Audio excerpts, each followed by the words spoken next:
บุรีเป็นที่สวยงามเห็นแล้วบ่อยากจะหนีไปพุทธาที่นี่ป่าดับสีให้บ้านเมืองเฮาองศาฟังใจบ่ได้ลืมลาได้กันนำพาห่วมกันสร้างสรรค์เจ้าในน้ำในฟ้าในนาเต็มแต่ห่วงเขาชาวบ้านเฮาองศาทินกำเนิดบุญสร้างองศานี่เอ้ยเป็นเมืองสุดสวยงามตาสุดซื่นแท้นาพัฒนาบ่มีเป็นบ้าง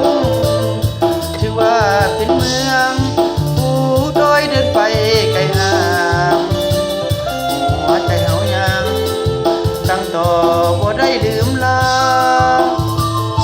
เห็นเขานี้เป็นที่ฝังใจปีนี้จะขอลาไปไกลเบียงกายแต่ใจห่วงหาจะขอสาบานเดินตามพระไก่นำพาเทศกาลสงเมื่อปีหน้าจะหวนขึ้นมาหงสาอีกที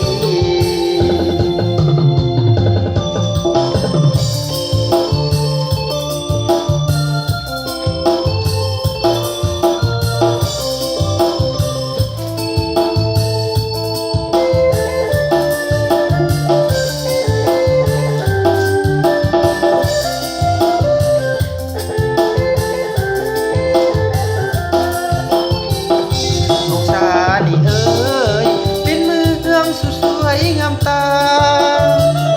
สุดซื่นเทนาพัฒนาบ่มีเป็นว่างถึงว่าเป็นเมืองผู้ดอยเดินไปไกลห่างหัวใจเฮายังตั้งต่อบ่ได้ลืมลามาเห็นเขานี้เป็นที่ฝังใจปีนี้จะขอลาไปไกลเพียงกายแต่ใจห่วงหา